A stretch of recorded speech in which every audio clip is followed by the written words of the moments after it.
What's up guys, it's Cam coming at you from the 2-6. Welcome back to Carolina Fragrance Reviews. Today I have a lineup of fragrances that are going to be especially suitable for people who have, let's just say, not the coolest falls, okay? And I don't mean like, oh, we have the coolest fall. I mean like temperature-wise.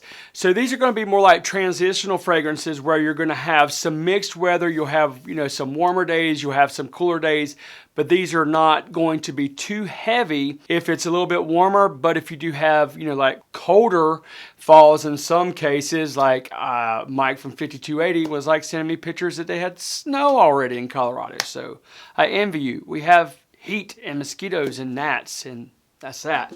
So anyway, without no further ado, let's get into this.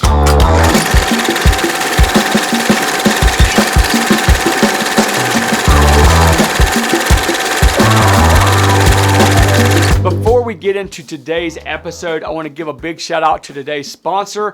It is Fragrance USA. If you're interested in Nishane, Hacivat, or Ani, put in CFR USA as your code and you get $15 off. But if you're not interested in either one of those fragrances or you're looking anything else on the website, make sure you go into the live chat section. Let them know that you are a subscriber from Carolina Fragrance Reviews and get your own custom discount. So I figured a good way to kick this video off would be with a fragrance that has some bright citrus but also has a little bit of spiciness.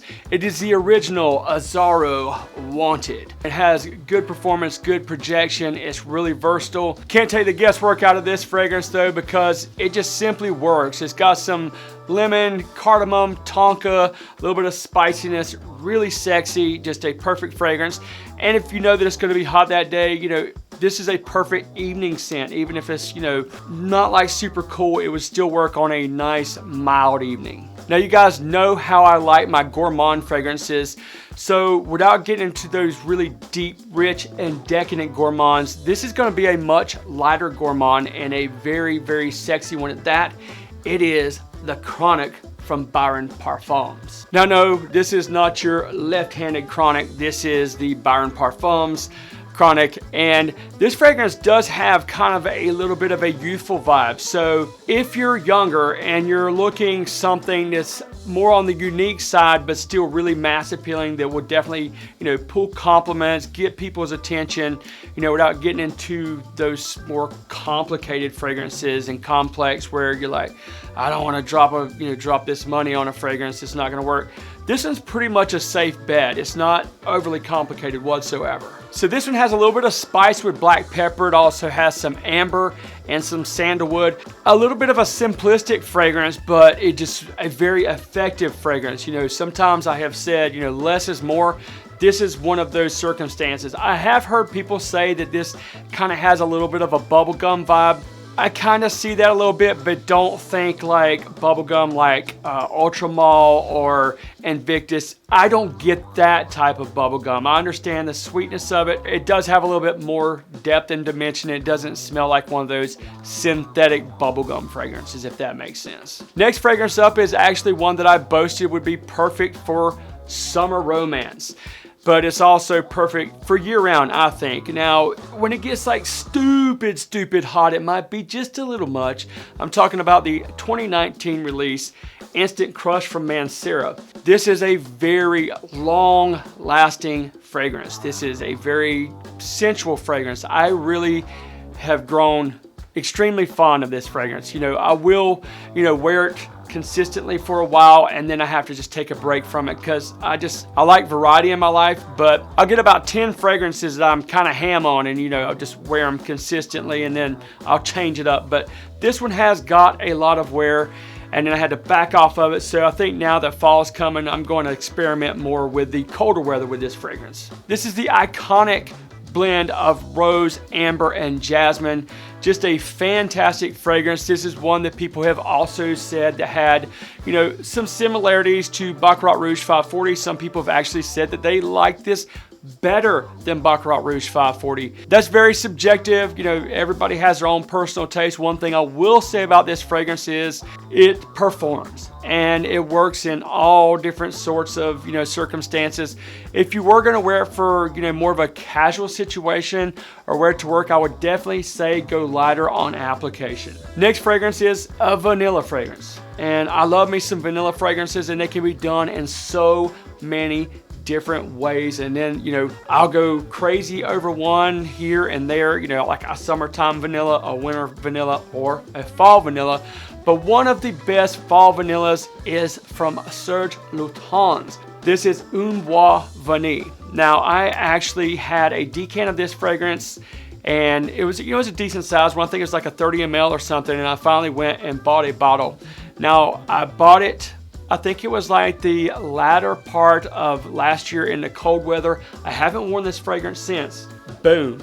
That ought to tell you something. This is one of the absolute best vanilla fragrances. It's not, you know, overkill. It's not too much. It's not too sweet. It has a little bit of a, like a dark aspect to it, but it's not like overly like earthy or anything. Just very, very, very well done vanilla fragrance. This one also has some tonka bean and musk in it. Man, just try it, please. Just try it. Trust me. Sample it.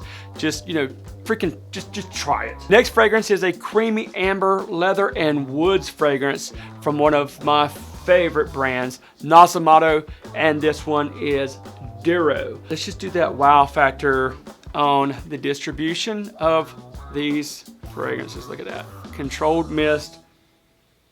Yeah. This is an ideal transitional fragrance into fall, but you could easily pull it off like 3 seasons, which would be everything but summer, and maybe even summer, which would be fine for me in North Carolina, since it could be summer in October here, and I'm not joking. Next fragrance comes from another brand that I absolutely adore, and it's a fragrance that I've talked just a tiny little bit about, and I'm not being sarcastic. It is a Nishane fragrance, but this one is B612. Now, this is like a really modern and creamy barbershop-esque fragrance. It does have kind of a beau de jour kind of vibe to it a little bit, but I find that this fragrance is teeter-tottering in between modern barbershop fragrance and, you know, just skirting just ever so slightly on like a really light gourmandish type fragrance. You know, I think it is like categorized as more of like a fougere, but there are some nice, real creamy aspects to this that almost give it just a little hint of like a gourmand vibe. Now, some of the notes in this are lavender, cypress, sandalwood, musk, tonka, and it's clean, sexy, and sweet. This one will definitely pull compliments. This is a stunner that will really grow on you. If you're a fan of barbershop fragrances, definitely need to look in on this one. Next fragrance up is from Maison Martin Margiela, and it is not one that you think it is, not at all. This one is Whispers in the Library. So this is supposed to transport you to like a old library. I'm not talking about like an old dusty one, but one of those great big huge ones that you'll see like in New York and big cities like that, to where it's got the wood, you know, from the shelves, you got the wax from the spines of the books and everything, and you do get a little bit of that. Let me find a spot that I haven't already doused with something. This is such a good fragrance. If you guys haven't tried this, I mean, this is really, really unique. This is for a fragrance enthusiast. It's not overly complicated, but I'm not sure that everybody will like the waxy vibe that, you know, comes with it, but I love it. I really do. So this one's going to be like pepper, tonka, and cedarwood for the most part. Another simplistic fragrance that I find extremely effective. Perfect, absolutely perfect transitional fragrance, but absolutely fine for, you know, fall, winter, mostly. Still could be worn like in spring and even summer, because this is not a loud fragrance at all. But for the feeling that you get with this, if you can just like think of like a warm cup of coffee in your hand, just sitting like on a nice cool day, you know, on your porch, or, you know, actually in a library, or, you know, like I was saying, if you're on your porch and you're reading a book. That was where I was going with that, just like ping-ponging with thoughts, you know, how my head does. Next fragrance is one of my absolute favorite fall fragrances, period. It is IDL EDP. Oh, such a gem, such a gem. Almond, vanilla, leather, tonka, and that little bit of that cherry vibe. Now, for those of you who have tried the EDT, where the almond is much more present, and that's kind of like the biggest dynamic, where this one is darker, you still get that almond mixed with that leather, that little bit of vanilla, and of course that cherry vibe. Oh God, so good, so good. Next fragrance up, I think was done intentionally to be very sexy, because I hear women talk about it all the time and they love smelling it on me. As a matter of fact, I had this fragrance on today. Is actually why it made this lineup, because yeah, I'm in that transitional. It was like, this morning it was fantastic, and this afternoon I was freaking dying. I'm talking about Parfum de Marly Pegasus. Those of you who know, you know. This is actually one of the first Parfum de Marly fragrances I tried, and I have mentioned before that it actually gave me kind of a feeling of regalness. And it was like early fall when I tried that fragrance. I remember the first day, without a shadow of a doubt, I had, you know, like lighter cotton pants on, lighter cotton shirt on. It's a little bit nippy outside, but not overly. And I was just had my swagger going, just plain and simple. And I went to the grocery store and got a girl's number. She told me I smelled good. That was how we struck a conversation. I'm getting her phone number, and the rest was history on that. But yeah, very much an attention-grabbing fragrance. Ladies love this fragrance. It's not too much, it's not too loud, but yet it still demands people's attention. Now, this fragrance is very well known for its 1-2 combo of almond and vanilla. You also have some other notes like jasmine and sandalwood, and a nice note of amber as well. Just a masterpiece. If you haven't tried this fragrance, definitely sample it. I know it's not for everybody, and it is a little bit on the pricey side, so please sample before you buy. And last but not least is a fragrance that, oh man, absolutely perfect for this time of year, and it is coming from I guess, I don't know if we would say house or brand. I guess we'll stick with brand to be safe. I don't know what their full description would be. It is A.M. Bop Egypt. Now, you guys remember how ham I went over Nudie Mejev? Now, I haven't abandoned Nudie Mejev, but Egypt is my new jam. This is so good. And I had forgotten that my buddy Kenny, the Fragrance Shark, had this like in his 4 for Life.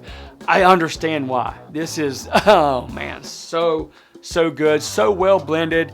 It's sexy, it's sophisticated, it's not overkill, but it has good performance. It's compliment garnering, it's attention getting. This is perfect. Just a perfect fragrance, no matter how you sum it up. You can wear it casually, you can wear it dressed up. It's just, such a great fragrance. Now, some of the notes in this are cardamom, leather, nutmeg, sandalwood, and patchouli. It does have a little bit of a darkness about it. It does have a little bit of a mysteriousness about it, but yet, again, still extremely mass appealing. So no matter how your weather is in the fall, if it's just going, you know, like straight to snow, straight to leaves falling, whatever the case may be, you know, nice, cool mornings, brisk evenings, or just freaking like all muddled, still mixed with a lot of remnants of summer still. I feel like these are great transitional fragrances that aren't gonna, you know, lean in one direction too hard, but you can still get away with if your conditions have very much changed. So down in the comments, let me know what your favorite transitional fragrance or fragrances are or is. Until next time, I'll see you on Carolina Fragrance Reviews.